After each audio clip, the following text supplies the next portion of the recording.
Annyeong and welcome to Hallyujuku, starring Brandon Cooper and myself, PD Rave. This is episode 66, That Sweet EXO SEO. Enjoy!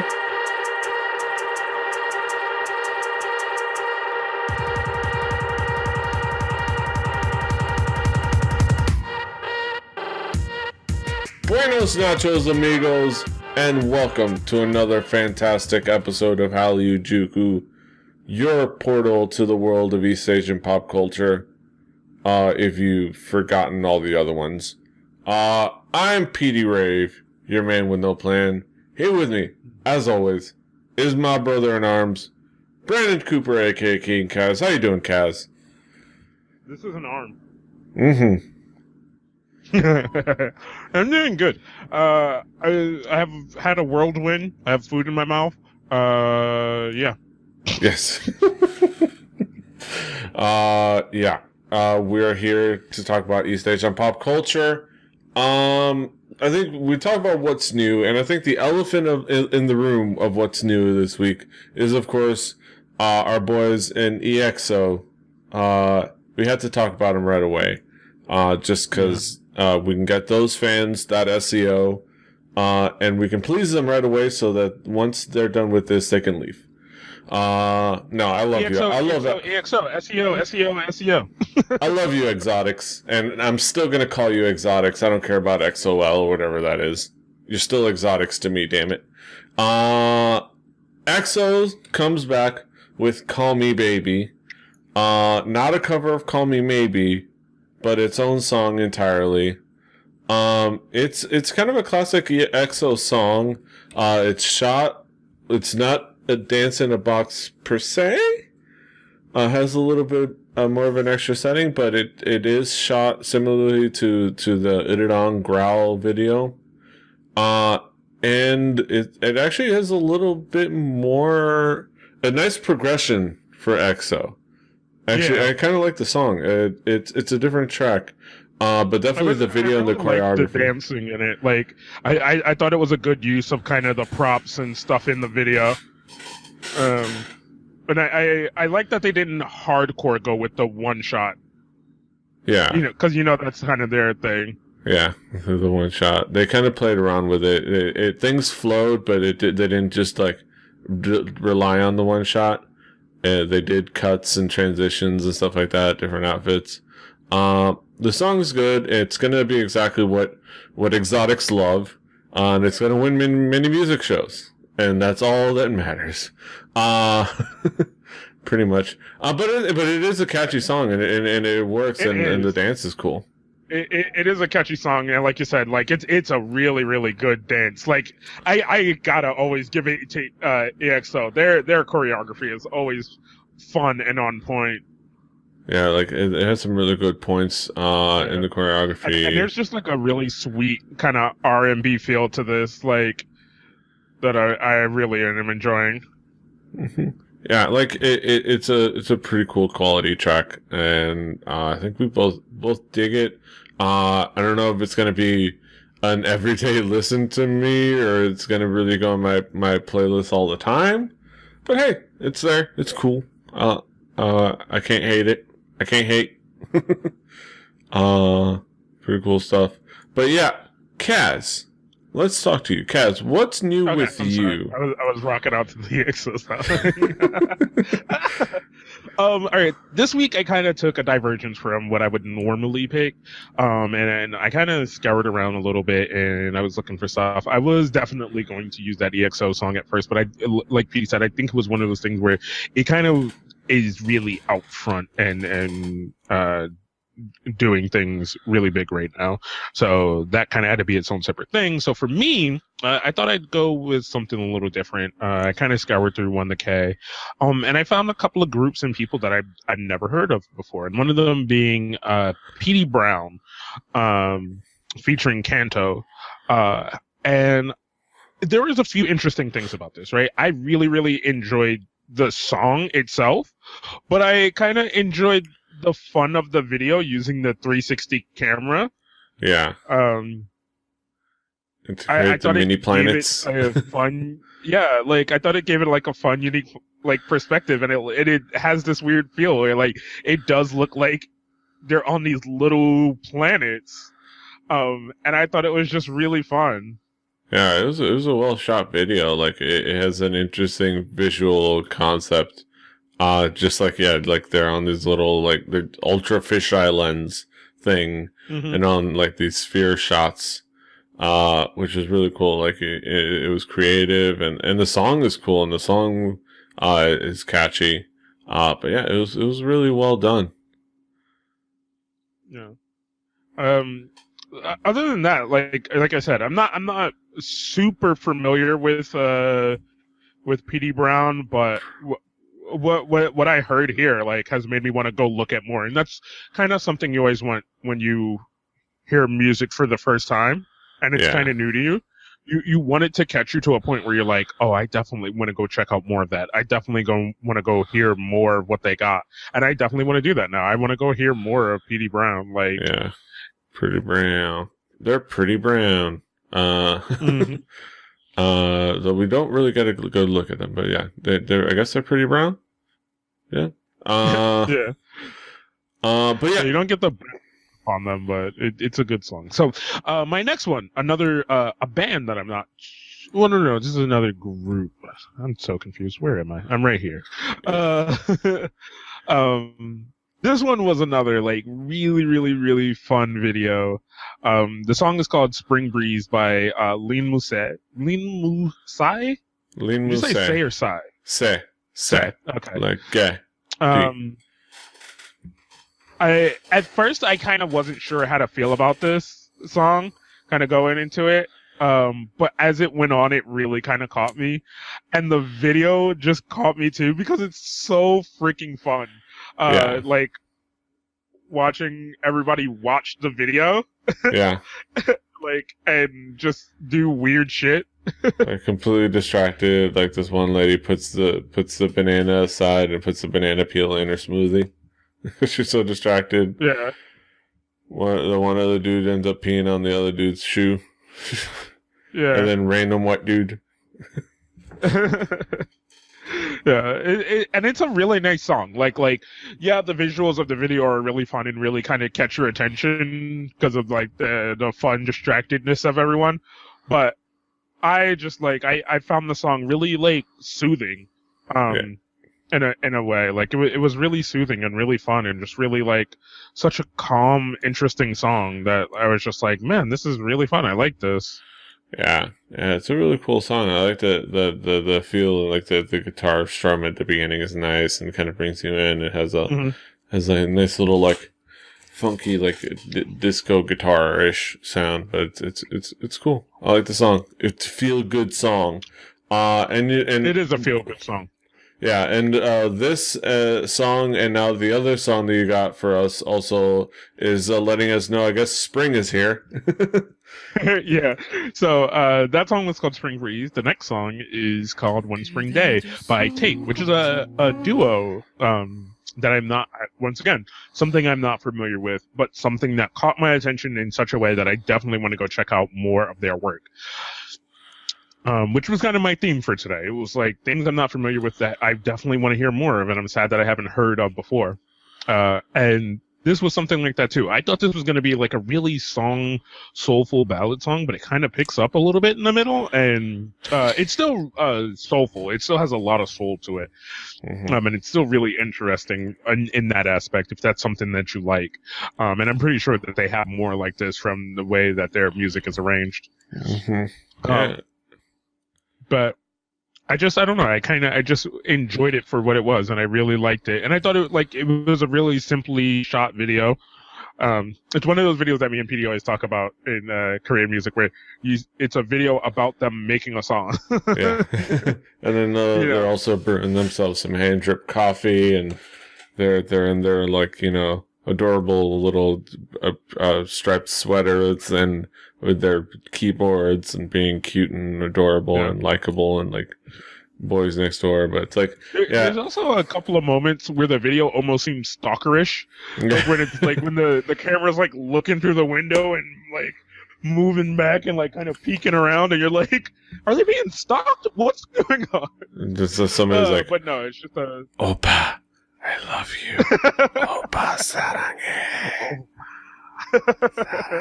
But no, it's just a really fun, soulful song about one spring day. About springtime for Kessler. I don't know. Yeah. Yeah, springtime. There's only one thing. Of course, what's new with me was that I'm home. I'm no longer on the West Coast. We didn't have an episode last week. I'm sorry. I was just exhausted. Yeah. Just needed time to rest. Crazy. Yeah. But like we talked about last episode, it's a song. There's just the one thing that is new with me. There's a couple other songs that are really cool that came out in the past couple of weeks. But there's one that is king among them, and of course, it's my girls in Crayon Pop finally coming back with their Shinsadong Tiger produced track, hot club jam banger.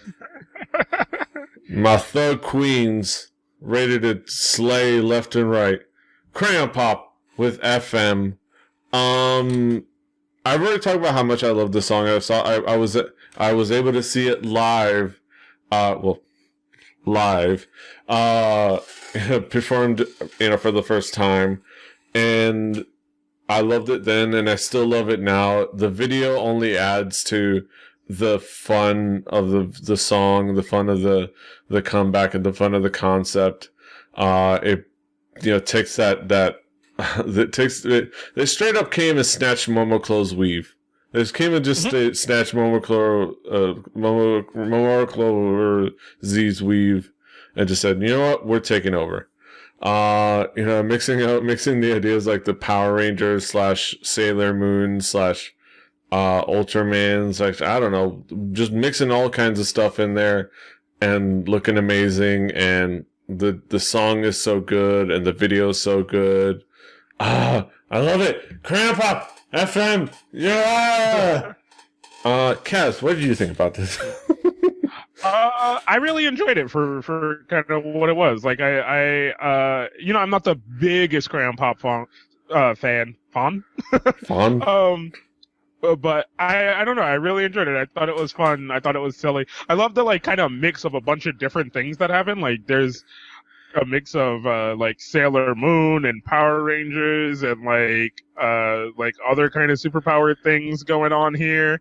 Like Master Chief shows up at some point. Yeah. Like Tuxedo Mask shows up, like fucking Master Chief shows up. Like I was just like, oh, okay, we're just gonna mix up a bunch of genres. I just thought it was gonna be Power Rangers, but no, they just went through a few different things, and I thought it was cool. I thought it was fun. I thought it was very Crayon Pop. Yeah, but in a really good way. In a great way. There's also points in the choreography where they straight up form Voltron. I also love that your boy Wei, your girl Wei, my girl Wei, straight up uses brass knucks as her powered weapon. Just adding to that thug queen status. Got them brass knucks. It's just a beautiful thing.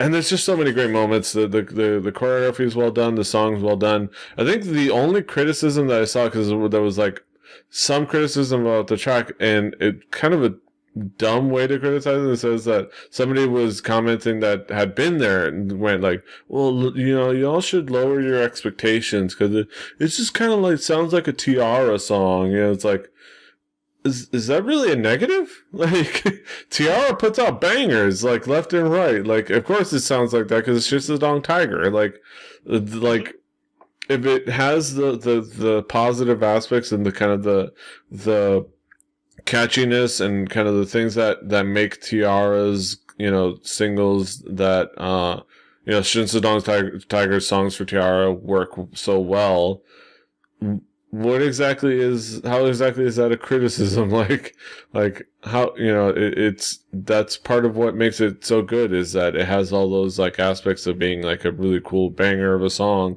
and catchy, and like the chorus works well, and and it works well with the dance, and yet they are still able to add that crayon pop flavor to it, which is, it's just, I love it. Can I also say, I thought it was really funny in the video that, like, every time they went to kind of do their super move, they would almost get defeated and somebody comes to save them. Yes. And to me, in my mind, that just makes me go, like, maybe your super move takes too long. It's like, can we take out a couple steps here? Yeah, like, just, maybe simplify things a little bit, But yeah, I could squee about crayon pop for hours upon hours. But I'll move on to another group that I love, with an interesting, cool comeback. Mamamoo collaborating with singer-songwriter Esna, who is a frequent collaborator with them, usually as just a songwriter and, like, behind the scenes. But I guess they decided kind of, what, let's have you be up front and be part of the song. And that song, of the 5 of them, is Aoop. And it's kind of that Mamamoo sound that from Piano Man and from other tracks. It kind of has that soul, doo-wop kind of like feel to it. It showcases the vocals above anything else, and with really good contribution from Esna. I think it's just another really good song, and such a catchy song, such a good mix of vocals. Esna's contribution really makes the song work, at least in the studio version. And I ended up digging this track. What did you think, Kaz?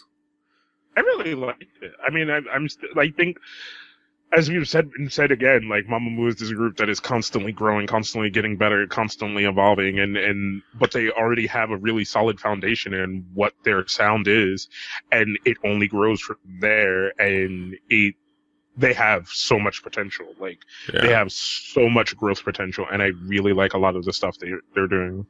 Yeah. The only somewhat negative thing anybody said is that this is like Piano Man, only less good, which still, and then they qualified, and that was on Asian Junkie. They qualified by saying, well, that basically leaves it at still really good quality song, because they've got a high floor. They really can't miss. Like, there are groups that can't miss, and the only thing that he had to say was that he just wants to see them rise even further. But yeah, this is just a really good quality song. Like, is it better than Piano Man? No, but it's still good, and it still works well. And Esna, I like seeing Esna kind of put forward, because she's always around. She's a pretty prolific songwriter for sure. She was behind, Piano Man. She was behind the Peppermint Chocolate song they did with K-Will.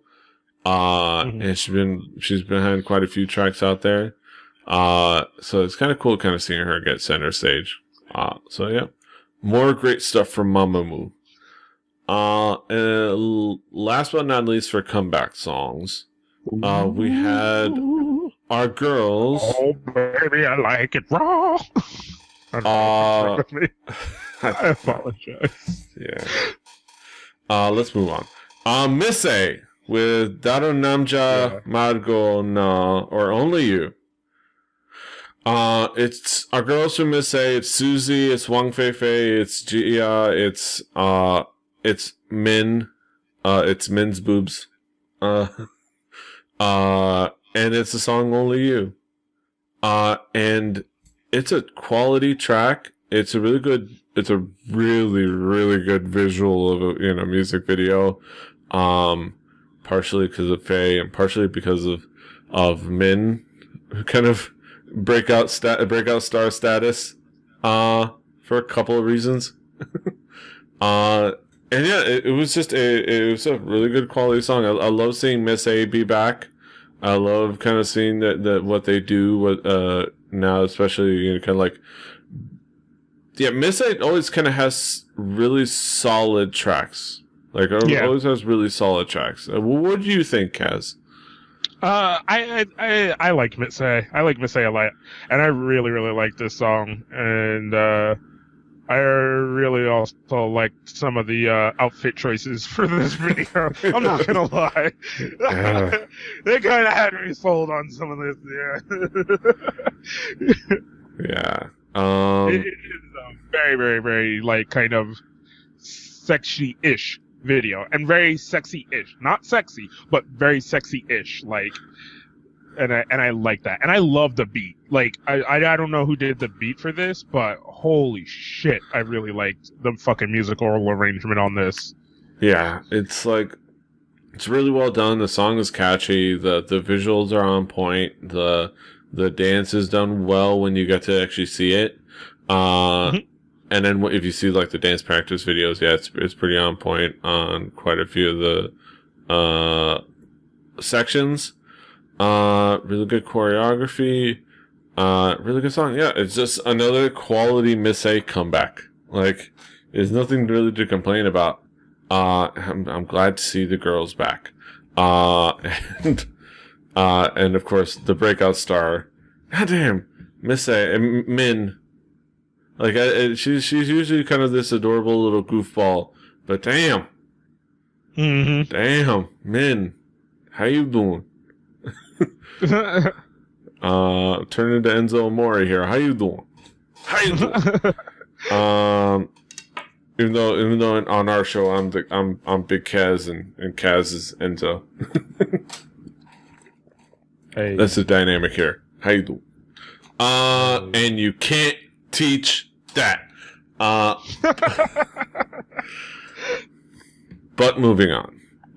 More awesomeness from Miss A, but we got to move on to another really cool, like, a side thing, the last little thing, which was a really cool, like, little cover dance cover. God damn it, they got me in the YouTube video link title. The upcoming girl group, The Ark, from I don't know which label they're coming from, but because they just have their own YouTube video. One of them. But this is the group that is featuring Yuna Kim, rapper Yuna Kim, who we've seen before, and Jun Minju, I believe so. Jun Minju, who we talked about before, who's kind of been nicknamed Little Boa, which is kind of a big title to live up to. And a few other girls who I'm looking forward to meeting and getting to know, because they impressed in this dance cover of BTS's Boy in Love. And they just kind of go all out with just power move. Like, we're going to do this as powerful as a boy group does it, if not more so. Like, and it was actually pretty impressive. Like, did you think so, Kaz? I did. I liked the dancing in this. You know me. I kind of really nice, clean, cohesive dancing fucking gets me every time. I love nice, super clean dancing. Like, it's so awesome. But yeah, no, I thought they were really cool. But I don't know. I mean, it's one of those things, right? Like, because this group kind of has some hype coming around it, you know. And it's one of those things you kind of worry about because you tend to start to think, like, there's all this hype, especially on who some of the members are being compared to, especially on what their hype train is, and like, okay, you're kind of showing us this dance, and like, and then a lot of groups do that. They start out kind of showing you the dancing because that's usually the easiest part to display. But I'm just wondering what their sound is going to be. You know, like, I'm just wondering what it is that they're going to sound like, what it is that they're going to be like, what it is that is going to make them unique and really show this kind of talent that they're not saying that they can display, but in the sense putting along that is going to be displayed by this group. Yeah. The idea of again, we've talked about it before, the idea of a powerful girl group always intrigues me. I think always intrigues the both of us. Just because that there's always need of a nice, powerful girl group. So I'm looking forward to it. I understand the concerns, but I'm looking forward to it. But yeah. I mean, I'm looking forward to it as well, but I always like to be kind of devil's advocate when I can. I always like to kind of question what is the motive? What is the thing that's really going on? Like, is this overhype, or is this the exact quantified amount of hype that we were supposed to get? Yeah. Did I order this hype? Is what I want to know. Is there a fly in my hype? You know, right? Exactly. Is this a hype undercooked? But yeah, that's what was new with us. We're gonna head over into our headline segment, and talk about some of the headlines going on, some of the going-ons. So, join us.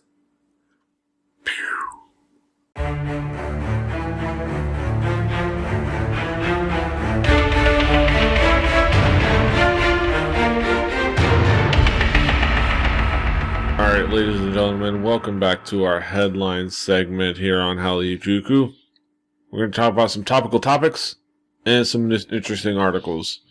First off, I wanted to bring up a really cool article on Asian Junkie courtesy of one K-Popalypse,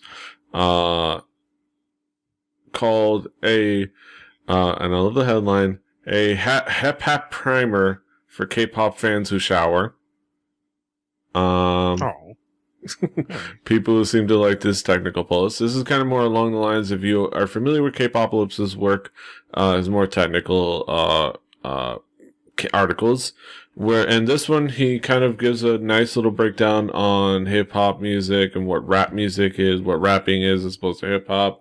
Kind of more taking the stance that rapping is a vocal style and hip-hop is a culture. Talking about what, rapping is, who actually raps and what makes a good rapper versus a bad rapper, how we could basically kind of breaking down and how us as people that don't speak Korean can't really know for sure who's a good rapper, bad rapper, technically, especially with idol rappers. Kind of, brings up some cool points here and there about what matters as far as like, how vocal tone doesn't really matter as much as, lyrical skills and, the creativity, and brings up a lot of really good points. And, you can disagree or agree with whatever you want. He brings up hypothetical questions and answers them. And I think the main thing that I want to bring up, I think it's something that everybody should go ahead and go read. And, you can disagree with it or agree with it if you want. I read through the article. I don't consider it all gospel. And I could have some points to rebut, on myself as well. But I think the last question and last answer is what really kind of sums it up, and something that I've been thinking about and reading and agreeing with, a sentiment that I have agreed with, which is the last question. Because coming off a whole argument about authenticity, he goes, but what's authenticity got to do with actual music? It doesn't affect the way it sounds, and I just know when I like the sound of what I hear. His response, and that is the correct attitude, which is why you should stop banging on about all the other fucking shit. It's fine to like what you like and dislike what you dislike. It's fine to like what you like and dislike what you dislike. The problem with Korean pop fans is that they feel that they constantly have to make excuses and justify their music taste by proving how great their favorite idol is with a bunch of lies and made up bullshit in terms that they don't even understand properly. You don't have to do this. And with Korean rap idols, you generally can't anyways. Because these people are mostly objectively not even rappers by any standards. You can argue back and forth, and with which proficiency in the style is actually measured. I personally, he says he personally quite likes a lot of the raps in K-pop songs because he likes the way it sounds, but he doesn't try to kid himself and try to say these people are real hip-hop. It goes back to the kind of a point that I've been seeing a lot, and that I think there is an overall insecurity amongst K-pop fans, especially, in different genres, that we try to prove that, we're not weird for liking K-pop. That, we try to prove to other people that we're not weird for liking K-pop. Pay-pop? I don't know what Pay-pop is. Is that a new PayPal? Is that a new startup? It's when you pay to pop, and you pop to pay. Pay, P-O-P? That's going to be a startup. That's going to be a startup. And it's not going to have an A or an O in it. But it'll be called Paypop. But that's beside the point. We try to justify that we're not weird for liking K-pop, and we just kind of can just accept that, hey, this is the thing we like. If you don't understand that we like this thing because it sounds good to us, fuck off. Like, I'm not going to sit here and justify it to you. I don't know. What do you think of that sentiment? Have you noticed that around the K-pop fandom? I think I've noticed that in the sense that, and this is a concept that we've talked about here on the show a few times of like, what is it that we're really paying attention to as the Western fans of something that we necessarily can't understand, but we know the origins of what it is. You know what I'm saying? And there have been times where I'm like, hey, I like the way this person sounds more than I like what they're saying. And I've been caught up in that. But I have also very much,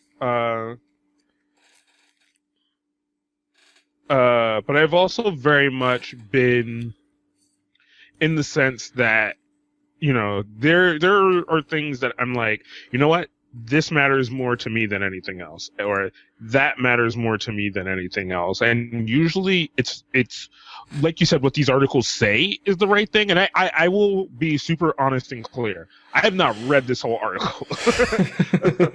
So most likely I will end up expounding way more next week after I get a chance to really sit down and kind of pick at this article or whatever, as kind of the more hip hop aficionado of K-pop in a sense. I'm really going to kind of dig through this and kind of make some counterpoints or maybe just totally agree with it. But right now, what I'm going to say for my own thoughts in what I like, what I know of Korean hip hop is, yeah, generally the people who stand out to me in hip hop are the like lyrical rappers. I really like people like I really like, Lee Sung for those kind of things. I like the way Gary sings. I like the way the words he strings together.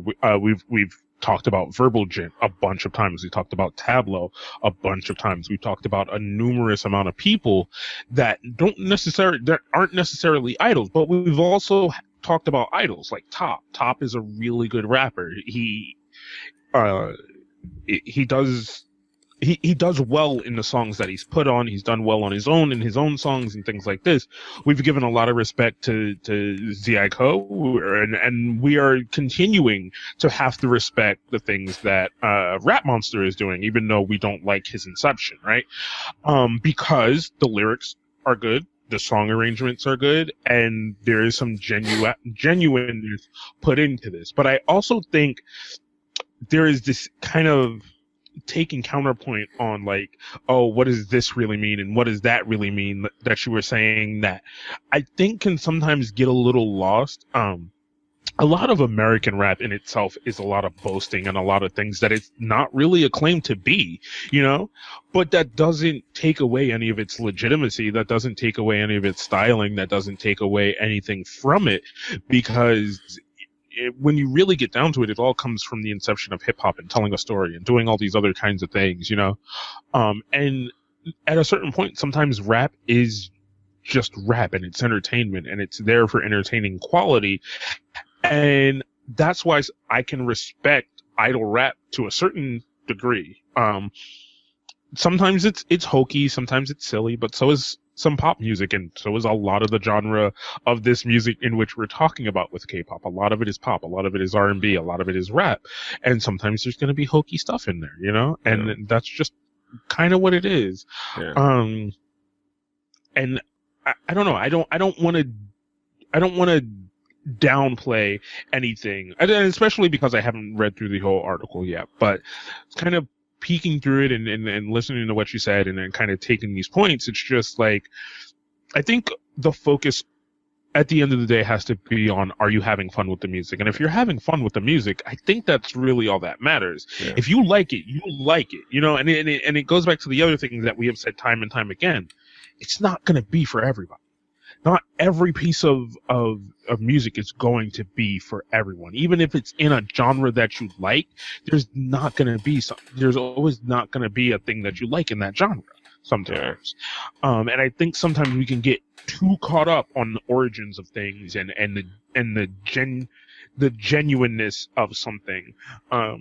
Just sometimes sit down and enjoy it. Yeah, it's like you don't have to prove it to anybody why you enjoy it. Like all those, like I was thinking about standing in line for K-pop night out, and people would walk by and like, it's like, well, what are you guys in line for? Oh, we're in line for the K-pop night out. Oh, K-pop? Oh, okay, whatever. And we were like, if you were into girls, like, yeah, K-pop. You know, what were you talking about? You're looking down on K-pop? K-pop is amazing. K-pop is the best. It's better than American pop music. I'm like, no, we didn't care. It's like, okay, it's not your thing. Move along. Less line for the rest of us. You know, it's like, move along. Go to your, you know, your other thing that you have a badge for. Fuck, you know, go away.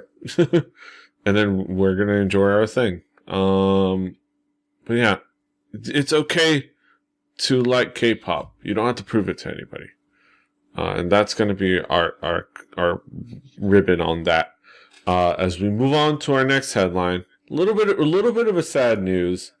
Kind of a bummer, but understandable news. SBS is canceling Roommate, which unfortunately makes sense.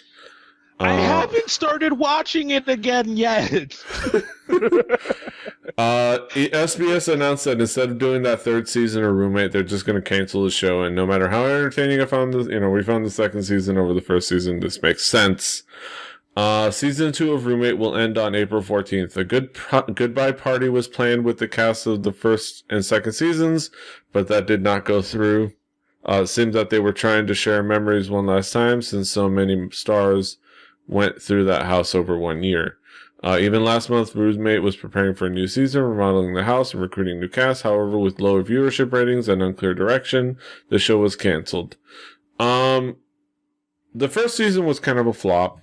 The second season was starting to be fun, and the characters are fun, and the whole Jackson Youngji cuteness was fun, and freaking June Park is hilarious, and Sunny was adorable, and Nana kind of contributed here and there.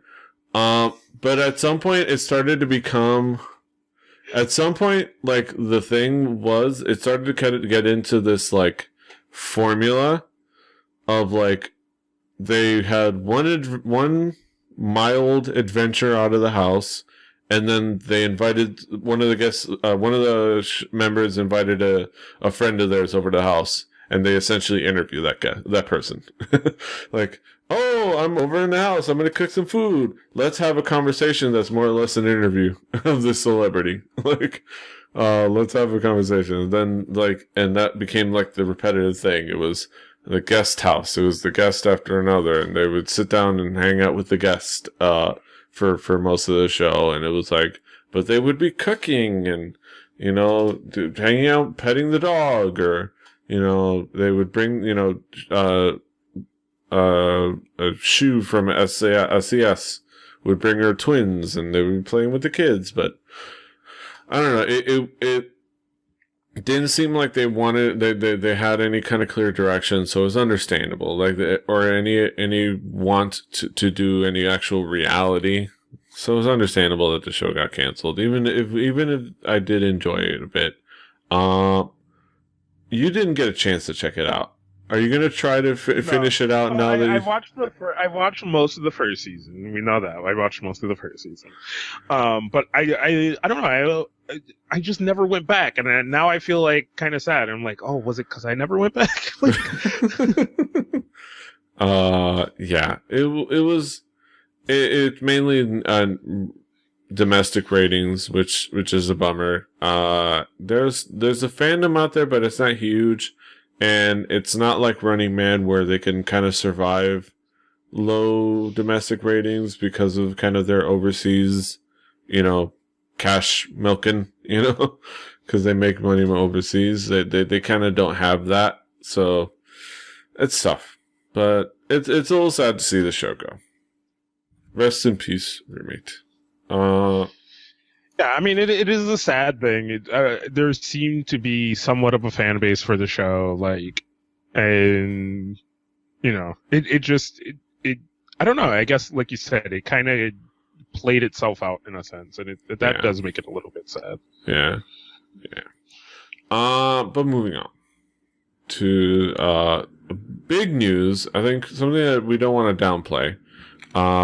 Big news. Well, first of all, we found out earlier, I think a couple of weeks ago, quite a bit a while ago, we got some sad we found news. out, last year. Well, we've seen this last year. Yeah. Okay, so the first headline was Big Bang album postponed in most predictable news item in history, which I loved. Yeah. Which I didn't love, but I loved the headline. But we at some point we in the meantime we got a teaser, one of them Who's Next teasers. Which I'm still surprised Goldberg hasn't sued YG for stealing the "Who's Next" catchphrase. He probably doesn't know yet. Wait till they make that bigger American release.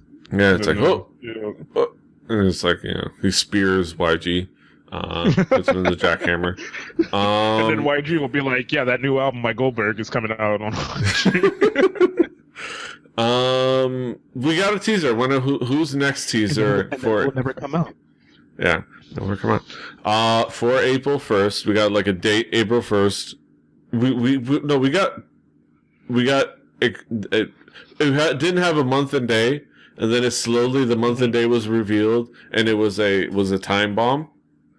And then on April 1st, it was announced that the time bomb blew up into a big bang. And we got to find out that we get to wait another month. For a Big Bang comeback, maybe? Because what we got was Big Bang, and then a series of dates, all the next 5 months. What does this mean? Does this mean we're going to get an album on May 1st? Does this mean we're going to get extra teasers a month for the next 5 months? Because honestly, I would not put that second thing past YG. If every month we get another minor teaser to a possible album comeback, and we have to wait till September to get our Big Bang album. Even if we do it then, I don't know. Can you predict what's going on here? Okay. One, we got all excited because that's what happens with fucking anything with Big Bang. We get all excited, and the rumors were coming from other people, and none of it came from YG's mouth, and then all of a sudden, we're now fucking getting pushed back because that's the way things work at YG. And now what I think we're gonna get is a series of teasers, leading up to the possible then release. Maybe. Because fucking according YG. to this thing, we're already in April, and we should have got 2 teasers already. If it's 5, 6, 7, 8, 9. Well, we're in April 401.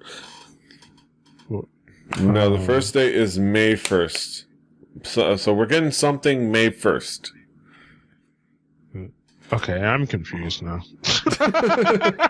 We're getting something May 1st, then June 1st, then July 1st, then August 1st, and then finally we're getting one last thing September 1st. After I should read the article. After about 50 years of trolling Big Bang fans and making even them tire of Fantastic Baby, YG Entertainment has finally kept true to their promise for an April comeback by making a comeback that announces the comeback of Big Bang in another month or maybe 5. Stockholm Syndrome, motherfucker. Yeah. By the way, I love this top comment. To give things a bit of perspective, EXO's entire career has happened in the time that Big Bang hasn't made a Korean comeback.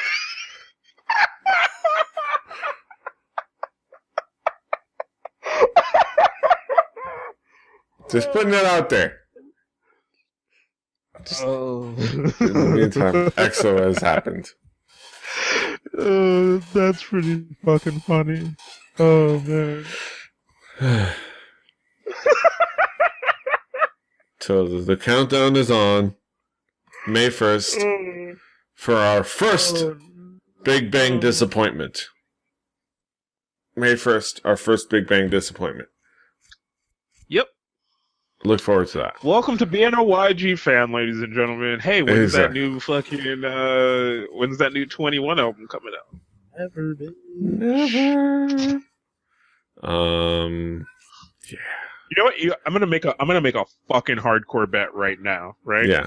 I want this on the fucking record. I will tweet it out. I will put it on Facebook. I will do all kinds of fucking things. I will do any and everything I can, right?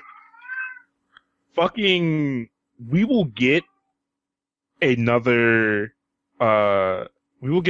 Epic High album before we get another 21 album.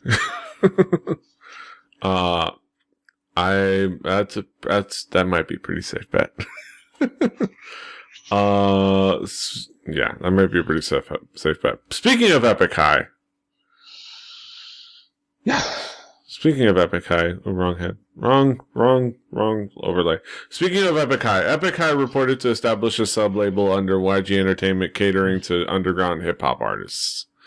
Apparently Epic High are in the midst of establishing their own hip-hop label. This is being done with full support of YG Entertainment and Yang Hyun Suk, aka YG himself, who have appointed Tablo as the head of this new sub-label. Hold on. Isn't YG a hip-hop label? It's a pop label. It's kind of an overall kind of a... Is it? Like a, don't they have other rappers? They're like a mainstream hip hop label. This is gonna be underground. Okay. This is gonna be like so this is like Def Jam signing Rockefeller. All right. Yeah, great. Exactly. It's like like Aftermath. What up? Yeah. According to an exclusive report.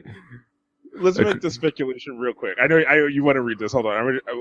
No, read it first, and then I'll make speculation. Let me read this. According to an exclusive report by Osen, Yang Hyun Suk is said to have carried a regretful heart about not being able to keep all the singer and musician hopefuls in the past who applied to YG wanting to do hip hop.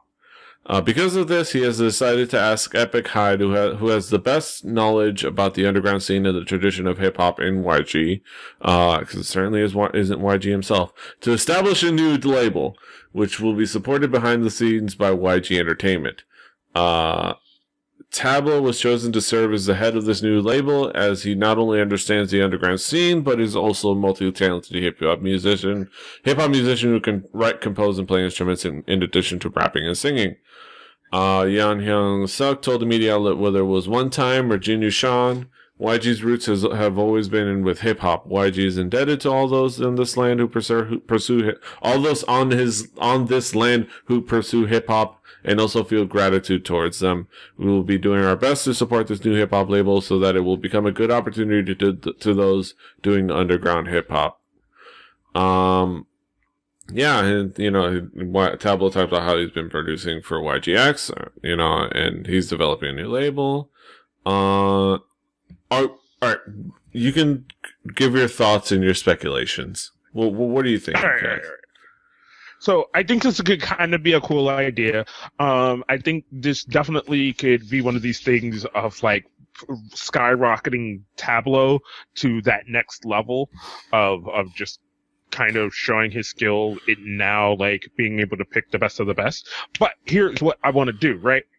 Of the rappers that we know that are kind of unsigned or kind of like out there on their own, which I can't really think of many, who aren't just either already signed to like brand new music or somewhere else. I'm trying to speculate who it is that is out there that I can think of that they're going to sign. Yeah, that's the thing, that it could be anybody, because we are not. I think the unfortunate thing of being all the way over here and not over there is that we're not in the clubs or on the streets of Seoul, and we haven't met all the rappers that are out there making, mixtapes and doing things out there. Yeah. Like there could be, guys on smaller independent labels that could get a good shot. All right, right here, right now. This is what I want, right? I'm not sure if Otelli is signed yet. I think they should sign Otelli. Guys like P-Type. I gotta see where P-Type is signed. Yeah. 2. I want them to sign Shotgun. That's where I was throwing up. He's out there. He's a free agent. He's a good guy. He works hard. He can run the good hand. Wait. I think I'm talking about the wrong sport. No, but definitely, I think this could be a new, really fun, cool thing that is getting ready to happen. Like, Tablo kind of doing this, like, would be really cool. And then, like, if there's another season of Show Me the Money 4, which we know there's going to be Show Me the Money 4. And hopefully we get to see a lot more of the underground guys we haven't heard from yet, or even if we do hear from people that we have heard from in the past. The other thing I'm thinking of, right? This could be another really great way of taking some of the people who are in groups, Bobby, and being like, yo, we got that hip hop label fucking 2 floors down. You know what I'm saying? Like, you could go down there and work on that Bobby mixtape, that Mino mixtape. You know what I'm saying? Like, fuck Rap Monster. Like, you got to start diversifying out here, YG. Like, we got to get this shit done. Like, diversifying your portfolio and shit. Wu-Tang Financial. Hopefully, maybe Tablo could get in somebody's ear and we could finally get the fucking top album with the fucking all these goddamn top songs that are out there in the goddamn streets. Somebody put them in a nice package, and then just give us 1 or 2 new ones. Like, damn it. Yeah, and like give us a physical thing we can buy so we can support them. Yes. Like it sounds like it could be a really good thing. And it could even be like built with the same mentality that they recorded the last Epic High album, which was divorced from YG Entertainment. Even though under kind of not in the building, not in the recording studio, in another recording studio away from YG Entertainment, and they just and let it be its own world, its own existence, and to kind of establish its own sound and its own personality. And what, Cass? The visual that just popped in my head of YG being like Puff Daddy and like having a bunch of trainees there being like, you gotta walk across the Han River Bridge and go get me some kimbap. There's an old lady on the other side. She makes the best kimbap in Korea. You gotta walk there and bring it back to me. Making the band. God damn. That just popped in my head. I'm fucking dying right now. Yeah. Let's move on, because I'm looking forward to what that label is, because Tablo is a smart mind and he can kick some ass. But let's move on to another label doing crazy things. SME wants to bankrupt fans, are making 20 versions of EXO's Exodus. We are not kidding. I'm not kidding. Online music store, and this happened on the 26th. Online music store Sonara has revealed that SM Entertainment will do everything in their power to bleed XOL dry of money by making EXO's Exodus comeback have 20 versions, with a set of 10 in both Korean and Chinese. Both the Korean and Chinese editions of the album, available in gold and silver respectively, will be available in 10 different versions, each with a different member gracing the album's cover. When placed together in a set, the spines of the album unveil EXO's logo to relay its completion as a collection. That's right, AKB48. All the pointless versions you make out of your singles and albums are nothing compared to this shameless cash grab. Suck it! The best/worst part of this is that it is totally going to work, and it totally did, looking at the physical sales numbers. And people are going to go up on the streets over the shit and taking out second mortgages. This is insane. But you know what? If people want it, you can't necessarily tell people not to make dumb decisions in life. You know, they're just going to have to learn for themselves. I don't know. Do you have thoughts, Kaz? Okay, my initial thought when I looked at this was like, but, you know, you would have the fan who would just be like, oh, this person is my bias, I'm going to get this one. Then my mind went to, then you have the person who's like, I have to have the whole thing. Like, I have to have, like, if I don't have the logo, I'm not a real fan. Like, if I don't have it, like, it just is not real. And then, like,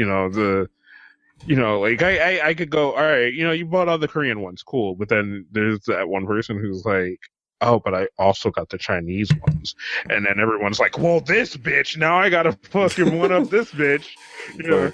One set comes in gold and the other comes in silver. And it's like, I like the gold one, but I speak the other language. I'm like, or you like the silver? Yeah, I don't know what to do.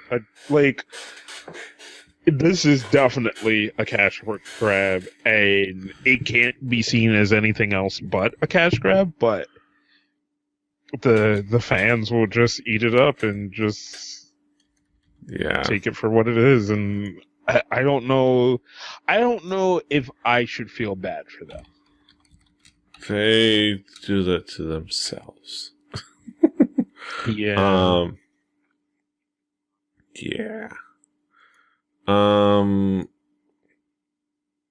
And take out physical, and then it's reflected on the as of 4 days ago. I didn't put this in the links, but they on Reddit somebody posted the physical album sales of the first quarter of 2015 as of 4 days ago. EXO's number one, which you can't see, but EXO's number one with Exodus, not but freaking days, already sold 88,400 copies. Yeah. Compared to albums that have, and then with that's just a Korean version. The Chinese version sold another 48,000.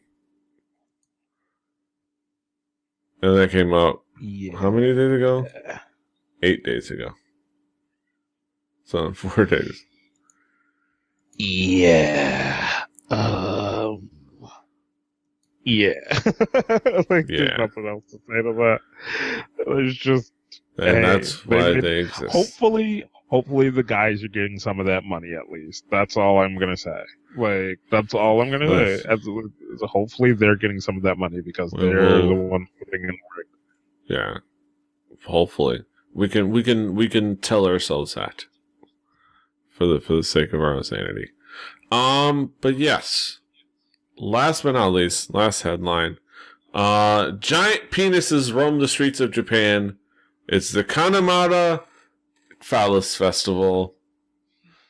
So Uh, I'm gonna put a disclaimer right here.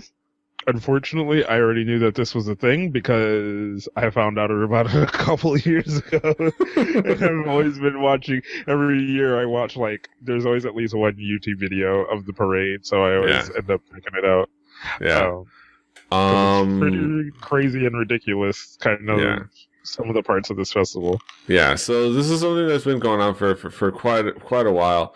On Sunday, April 5th, Kanamaya Shrine held its annual Kanamata Matsuri, a traditional Japanese festival of Shinto origin that incorporates a phallic parade and has now become quite the tourist magnet. And there were penises everywhere! Kanamata Festival takes place every year at Kaneyama Shrine in Kawasaki City. The festival is dedicated to Kanamata, originally god of blacksmithing, but now prayed to as a god of fertility, childbirth, and protection from STDs. I would personally pray to the Trojan man, but that's just me. Unfortunately, unlike last year, the weather wasn't particularly good, with the rain turning the grounds of the shrine into sludge, but that didn't stop people from having a good time. The festival probably had the largest concentration of foreigners I've ever seen in Japan. He's talking about kind of his experiences. People of all nationalities were here to gaze upon the giant penises and drink copious amounts of beer from first thing in the morning.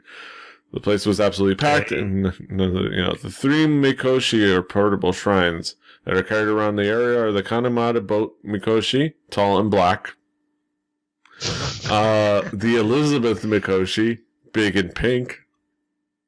And the Kanamata big mikoshi, squat and wooden.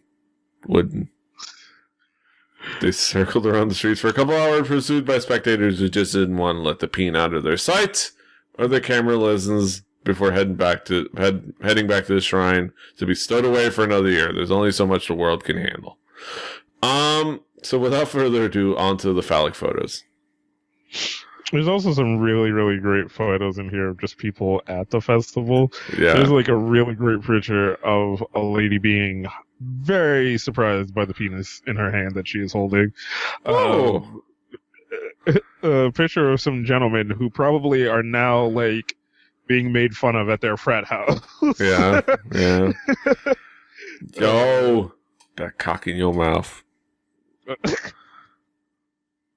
Yeah, but this is kind of fun, silly things. These are the things that I love Japan for. I love the things that Japan will just all of a sudden, like, just celebrate. Can we also talk about this? I'm hoping they mean it goes from medium to extra large, because there's at least a size difference in there that they're missing. If they're only selling mediums and extra large, sometimes you make certain orders. I mean, just. Do you not have a large? Can I get a large? I mean, I can fit a medium, yeah, but then when I reach my arms up, I get the weird, like, the lift underbelly. Up. Yeah. And then the extra large is just too long, so, like, come on. Work with me here. It's kind of like how the experience I had trying to get a Bailey shirt at the Superstore, next to Access last weekend. Yeah. The I'm a Hugger shirt. I was, like, going through the t-shirts. I was like, R S S S S S S S S M M M M M M M M. Okay, L L L L L L. 2XL. Wait. L L L L L. 2XL. Wait, no. I think I did that wrong. L L L L L L. 2XL. Damn it! But I'm a hugger too. Right. But I bought it eventually at another show. Nice. But damn, that was a disappointing experience. Just like, no. Besides t-shirts aside, this just is one of those cool things. It's one of those cool things, and we probably don't need to bring up the fact that they have the phallic festival, yet the artist that 3D printed her vagina is arrested for indecency. But we can still just enjoy this for what it is, which is penis-shaped popsicles. I don't know. Are those candy or popsicles? They're candy, right? I think there's a mix. I think they have popsicles. I think they have candy as well. And they have like sausages, and they have hats. Mm-hmm. Yep. Pretty good festival. I mean, anything could be a good time. You don't have to fucking like dick to enjoy the Penis Festival. You just go have a good goddamn time. It's a parade and a goddamn party, and they're selling food. And I'm sorry, and beer. You know what this is? You know what this is? Beer. This is an opportunity to fucking day drink. You give me an opportunity to day drink out in the street, mind you, where normally if you're day drinking out in the street, you're a goddamn hobo. But this is one of those times you could be a normal goddamn upstanding citizen and drink out in the street. Drink. Not like there in a couple of months or weeks, Pride is coming up, the gay Pride. I am going to go and day drink my ass off. Like that's where what I'm going for. I'm not day drink and dance. Yes, I'm gonna go support my friends and the celebration of gay rights and all that kind of great stuff. But I'm gonna be day drinking. So, and day drinking is a lovely event for an alcoholic because you're like, I don't have to hide the fact that I am goddamn alcoholic, and like I'm gonna put it on display. Yes, right here, right now. Yes. Always put that shit on display.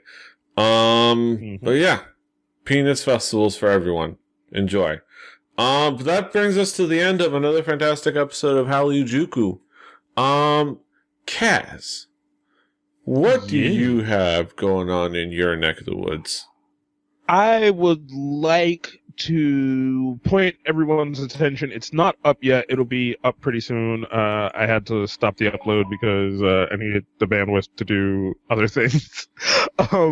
But it will be up. It will go up hopefully sometime in the coming week. The inception of DKG Welp, the DKG podcast, starring myself, Curly, and like kind of the roundtable of friends that we have that we like to have on.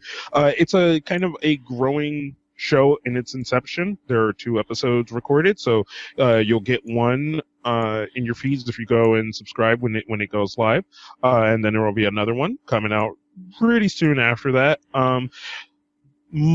Most of the time the show is just going to be recorded, but we tested out on the second episode, we tested out actually live streaming the show and doing the show live over at twitch.tv/drunkkidsgaming. So right now it's going to happen every Sunday, 10 p.m.-ish Eastern time. That may change in the future depending on availability of the people that I like to have on, because I'm the showrunner for that podcast. But it's a fun show. There's going to kind of be growing bits and things like that as we go along. And I don't know, I'm having so much fun with this stuff right now. You know, I'm usually around at 10 o'clock, Just saying. Normally, I thought you were doing I'm usually done by record. Which is another great show. Everyone should go pay attention to. And if you like the East Asian pop culture, over on Record Breakers, I think 3 episodes back, they did Epic High Shoebox, which was a really, really fun album, which we have also talked about here on this show. You could also, if you're a wrestling fan, just follow PD. He just got done with like a crazy tour of the world to go see WrestleMania and all the fun indie shows that followed that. So you could hear more about that stuff over on the Fanny Pack Wrestling podcast. And if you want to hear more of me, 2 Nerdy Black Guys, go check out 2NBG. It's a pretty good show. There's a good one with our friend Bryce Castillo that will be coming out pretty soon. And then there's probably 4 or 5 more that are going to come out after that of me shitting on Tumblr. Which I really need to stop doing. Which is always a good time. Gotta stop doing that. Yes. But yeah, follow him at King Kaz. Follow me at PD Rave. Follow the shows at Hallyujuku, kpoppodcast.com, rebellion.net for all the other shows. That's it. So, iTunes, Stitcher, subscribe, like, let us know. Until next time, hasta los huevos.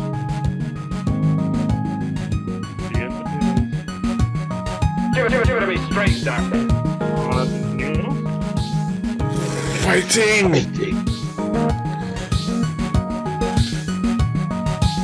Why, I think you're crazy.